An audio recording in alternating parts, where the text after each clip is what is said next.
Today we're taking a look at how you can use some of Blender's basic tools to customize, assemble, and alter your digital miniatures ready for 3D printing. I'm Jacob from Painted for Combat, and let's get into it.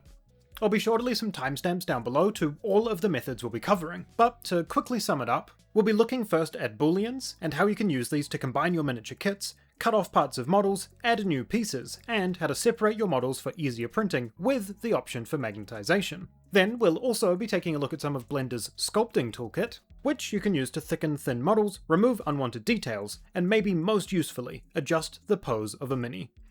Now, this is not necessarily a beginner-friendly tutorial. You will need some basic Blender knowledge. How to navigate the viewport, how to add and manipulate objects, and how to navigate some of Blender's various menus. But with all that said, everything I'm doing is fairly simple, so I'll be sure to turn on the screencast keys so that you can see everything that I'm doing. And even with some basic Blender knowledge, you should be able to follow along fairly easily. So, first up, something that is very simple but also very important. How can we use Blender to assemble modular 3D printing kits? Something like this modular kit that comes with a bunch of head, arm, and weapon options. How can we assemble something like this to print it as a single piece, if we don't want to be printing a bunch of individual parts? Of course, this starts by firstly bringing all of the pieces I want to assemble into Blender, and as we can see here, some of these are already in the correct position for this mini. So for those parts, I'll simply put them up to the ground plane, rotate them into the right orientation, and we'll be good to go. As for the sword, however, that is a more modular piece and isn't assembled with this kit, we're going to have to move this into place. But as we can see here, as we try and rotate this around the model, it rotates around the pivot point at his feet, which is going to make it a little bit difficult to position correctly. The way that I'm going to address this is by putting that pivot point in the wrist. By going into edit mode and turning X-ray on, and then enabling our lasso selection, we can select the portion of the wrist where we want that origin to be. Then we can hold Shift S and go ahead and put our cursor here. Then going back out to object mode, turning off X-ray, we can simply right click and set origin to 3D cursor, and this will allow us, when we now rotate this object, to rotate it around that point. From here we can simply move it into place, rotate it as we like, and get this model posed up, ready to assemble.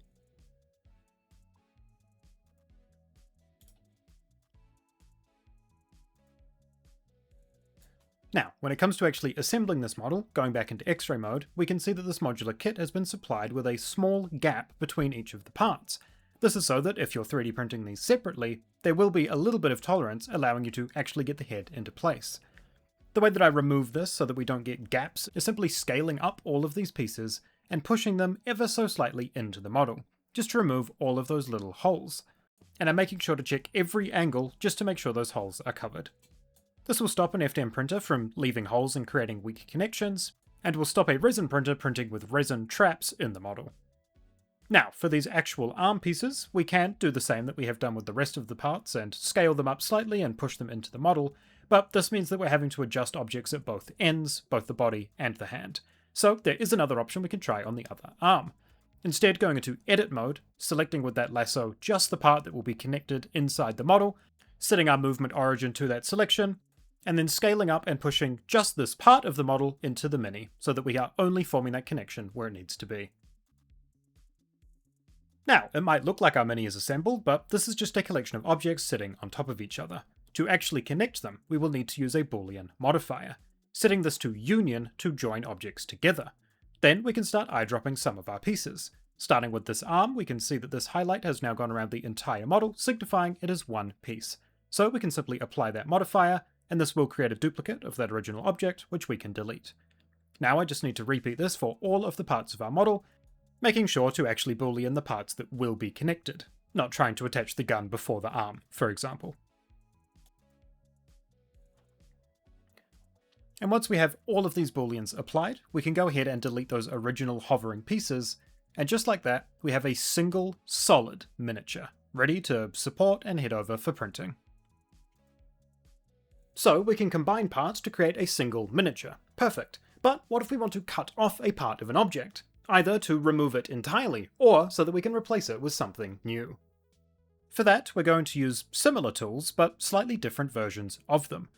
Let's say, for example, that we want to remove the head of this maul, so that we can replace it with a different type of weapon. For that, we're going to add a cube to our scene, so that we can position this and make this our cut away object. like we're using this to stamp out the portion of the model we don't want. As you can see here, I'm simply rotating and pushing this into place, using X-ray mode so that I can see slightly better where it is actually intersecting the model. And once that's in a place that I'm happy with, we will now have to edit this geometry slightly. As we can see, there are parts that won't be caught by this cube. Going into edit mode and adding an edge loop with Ctrl R, I can simply just extrude a few of these faces to cover the rest of the model.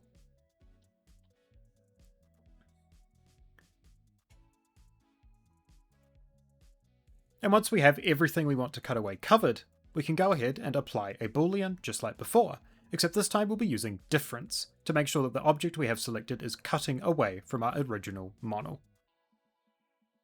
As we can see, that highlight disappeared, and as we apply and now delete our cube, our model is left without that head of the mall, ready for whatever we want to stitch on. Speaking of stitching parts together, we've actually already covered everything we need, and with just a couple of small tweaks, we can use those methods to give this mini a brand new weapon. And today I'm going to be using this axe head from a completely different miniature kit. Once again, adding in a cube and positioning this where we want to cut the model, but this time we're not going to worry about trying to envelop this whole hand, because frankly it would be a little bit annoying. So just positioning this cube where we want that cut to be, and now we can apply a boolean to that original part of the model, selecting our axe, adding our boolean, and using difference to cut away this cube. And once we apply that, we can see there is now a gap in our model, leaving us with two separate pieces to this part. To separate these, in edit mode, we're going to hover over the axe head and press L to select linked geometry. Then we can hit P and separate by selection, giving us two separate models and deleting the part we don't need. Once again, I'm going to go into edit mode and use the lasso to set our origin point for our rotation at that base of the axe head where we want to pivot around, and now I can simply push and pull this into place, rotating it as I need to, scaling it up and down so that it better matches our mini, and getting this attached to our character. And once this is in place, you guessed it, a union boolean to attach the two together. Applying that, deleting the original model, and now we are left with a customized miniature with a different weapon from its original. So with just a couple of very simple tools, we can do a ton of customization on our miniatures. But what if we have something larger, either a huge mini or a figure that we want to split up and print in multiple pieces?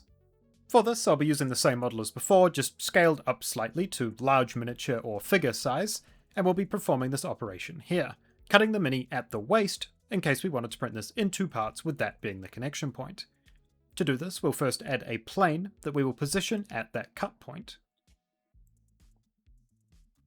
But this would make quite an awkward cut, leaving a seam in the middle of some quite obvious details.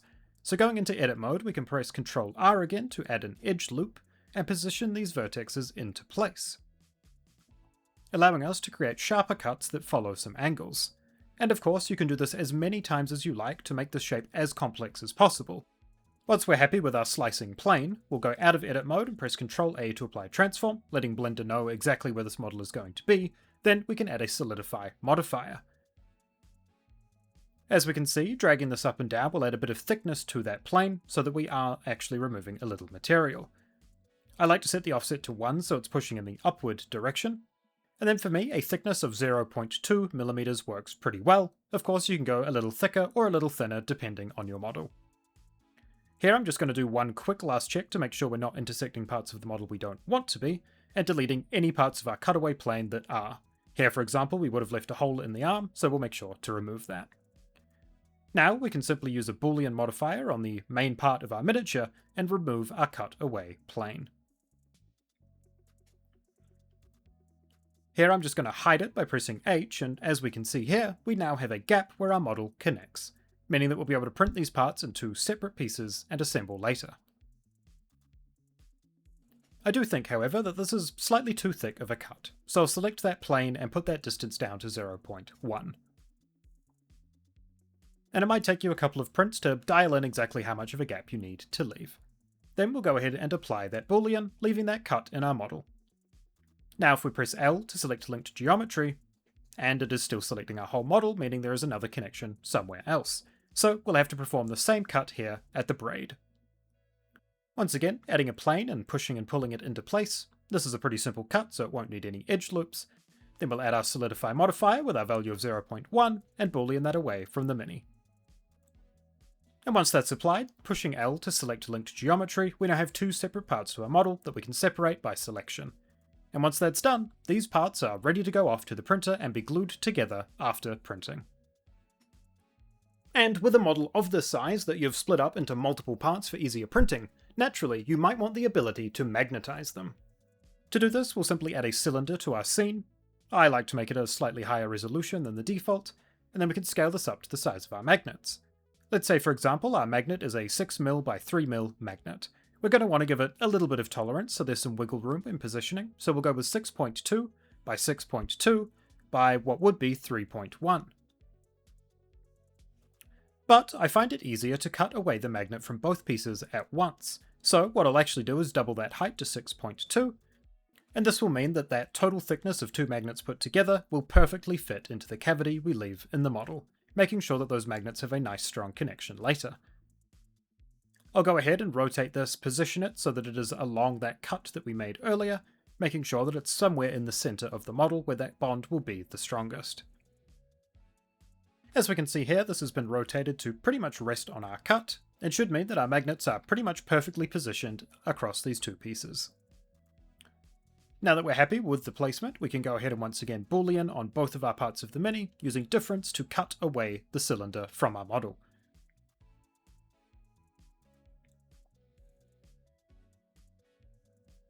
And once those booleans have been performed, we will of course make sure to apply both of those modifiers. And now, as we separate our model out, deleting that boolean, we can see that we have magnet holes ready to go once we've printed. Just going to jump in here for a second and say that if you are interested in 3D printing for the tabletop hobby, consider checking out the Painted for Combat Patreon, where each month we do a collection of support-free FDM-friendly bases. Like this month's release, the Sunken Sewers. These bases are perfect for your ratkin armies, wandering undead, or roaming oozes, all designed to print completely support-free on FDM printers. And, where possible, they've been sculpted with flat top surfaces, to avoid unsightly layer lines. As always, a huge thank you to everyone over on the Patreon, especially my Painted for Display tier supporters. It is truly thanks to the support of everyone that pitches in over there that I'm able to keep making videos here on the channel. So as always, thank you. Alright, let's get back into it. So, as we've shown, we can use Blender's booleans to join, cut, merge, and separate objects in all manner of ways to create truly unique and custom miniatures. But Blender also has some other tools that are equally as useful for us miniatures printers. What if, for example, you have a model with details that are simply too thin to survive on the game table? Something like this rope, for example. This is a very thin detail that would likely break even in a resin print, and would very much struggle to print at all on an FDM machine, so a little bit of thickness will do it some good. Coming up and entering sculpting mode will give us access to all of Blender's sculpting tools. The one that we're looking for is Inflate. By increasing the size of our brush and strength slightly and dragging over the parts of the model, we can see that we are inflating this, almost like a balloon. Have a play around with a size and strength that works for you, and then try and evenly drag across this model. You want to keep your strokes as long as possible here, to avoid an uneven thickness across parts of the model. But simply going over all of these thin pieces a few times, eventually we add a good amount of thickness to these parts of the mini, making them much safer for printing and play. And this isn't limited to things like ropes. We can do this on any part of any model, just making sure that we're not inflating it to the point that we're losing too many details. We can even bulk up things like weapons to give them an easier chance at printing and surviving some time on the game table. And while we're on the topic of Blender's sculpting tools, why don't we use some of their most basic ones to remove unwanted details or symbols on your minis? With any of Blender's sculpting tools selected, we can simply hold Shift to smooth out unwanted details like this skull. And if we find that this is a little bit bubbly, still protruding from the surface, we can use the Flatten brush down here to flatten out an area like this. And this works on any part of the model. Let's say, for example, we wanted to smooth out the scarring on the face. Simply holding Shift and lightly dragging over these areas will allow us to smooth out some of these more organic details.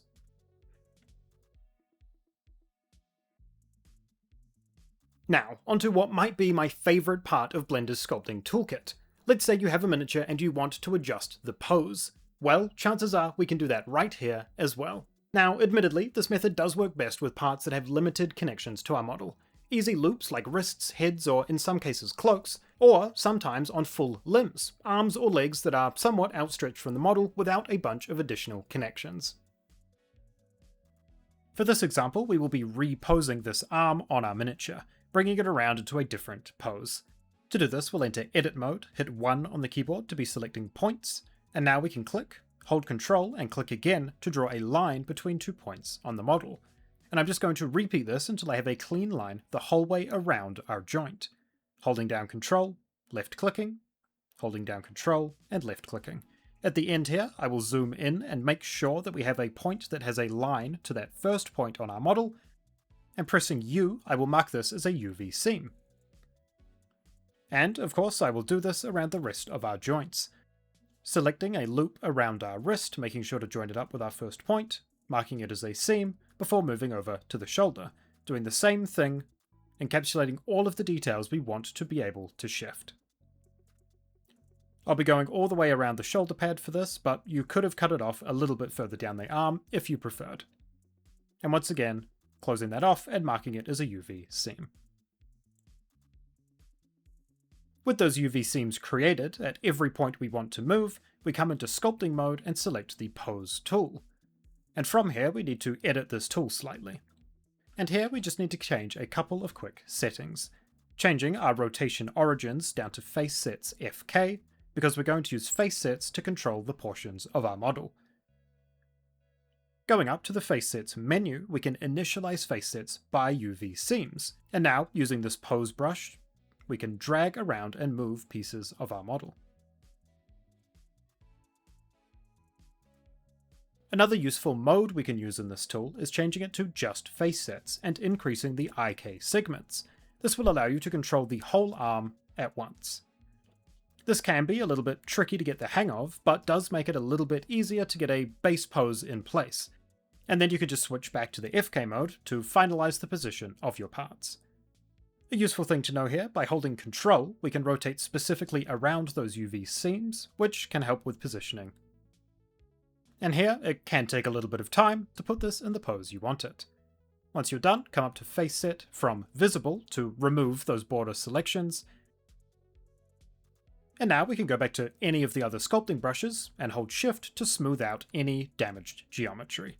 This won't make these connections perfect, but it does allow you to smooth out any very rough parts after posing.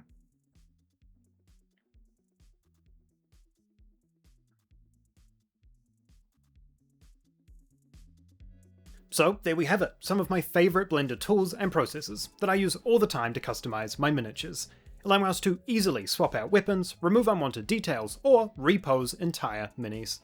Feel free to drop a comment down below, let me know which of these methods you think is the most interesting, or if there's any obvious ones that you think I've left out, let me know as well.